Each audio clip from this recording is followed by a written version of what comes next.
દાદાનું બુલડોઝર ડિંડોલી વિસ્તારમાં પહોંચ્યું. ભેસ્તાન આવાસમાં 4 જેટલા ગંભીર ગુનાના આરોપી ફિરોઝ ખાને ગેરકાયદેસર બનાવેલી ઓફિસ પર બુલડોઝર ફરી વળ્યું હતું. રાજ્યમાં ગુનાખોરી માથું ઉચકતા જ સરકારનું ગૃહ વિભાગ એક્શનમાં આવ્યું હતું અને 100 કલાકમાં સામાજિક તત્વોની યાદી તૈયાર કરીને તેમના વિરુદ્ધ કડક કાર્યવાહીના આદેશો આપવામાં આવ્યા હતા. આ મામલે 100 કલાક વીતી ગયા બાદ સામાજિક તત્વોના ગેરકાયદેસર દબાણો પર દાદાનું બુલડોઝર ફરી વળ્યું છે. આજે ભેસ્તાન આવાસ સી બિલ્ડિંગના પાર્કિંગમાં ગેરકાયદેસર રીતે 4 જેટલા ગંભીર ગુનાના આરોપી ફિરોઝ ખાને બનાવેલી ઓફિસ પર બુલડોઝર ફરી વળ્યું હતું. આવાસમાં પોતાનો ધાક જમાવતા ફિરોઝ ખાનની હવા નીકળી હતી. આજે ડિંડોલી પોલીસ અને મનપા દ્વારા ગેરકાયદેસર ઓફિસનું ડિમોલિશન કરાયું હતું.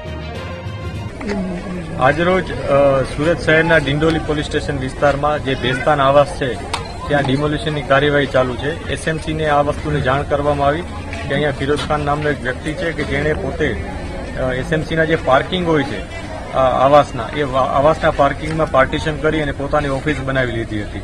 આ ઉપરાંત પોતાના ઓફિસની સામે એક ઝૂંપડું પણ બનાવી લીધું હતું અને અહીંયા બેસીને ગેરકાનૂની કામો કરતો હતો. એના વિરુદ્ધ એમડી જેવા ડ્રગ્સના કેસો થયેલા છે. આ ઉપરાંત મારામારી, ધાક ધમકી આ પ્રકારના ગુનાઓ પણ નોંધાયેલા છે. આ જે વ્યક્તિ છે ફિરોઝ ખાન, એના વિરુદ્ધ જે પણ ફરિયાદ આપશે એના ઉપર અમે ચોક્કસ કાર્યવાહી કરીશું. અત્યારે ફિરોઝ ખાન અહીંથી જતો રહ્યો છે. અમે એની જાંચ પડતાલ કરીએ છીએ. એને જે પ્રોપર્ટી વસાવી હશે એ પ્રોપર્ટી વિશે પણ અમે તપાસ કરીશું કે જો એમાં કંઈ પણ ગેરકાયદેસર મળશે તો એના વિરુદ્ધ કાર્યવાહી કરવામાં આવશે. શું મેસેજ આપશો ગુનેગારો? એક જ વસ્તુ છે, જે પણ ગુનેગારો લોકોને પરેશાન કરી, આસપાસના લોકોને હેરાન કરી અને પોતે હવે પોતાના ગેરકાયદેસર કામો કરે છે એના વિરુદ્ધ કડકમાં કડક કાર્યવાહી કરવામાં આવશે. અત્યારે આપ જોઈ શકો છો કે જે ફિરોઝ ખાન જે પોતે અહીંના લો ઇન્કમ ગ્રુપવાળા ખૂબ ગરીબ પ્રકારના લોકો છે કે આર્થિક સ્થિતિ જેમની સારી નથી, આ લોકોની આસપાસ રહી એ લોકોને દબામણી કરતો હતો, હેરાન કરતો હતો.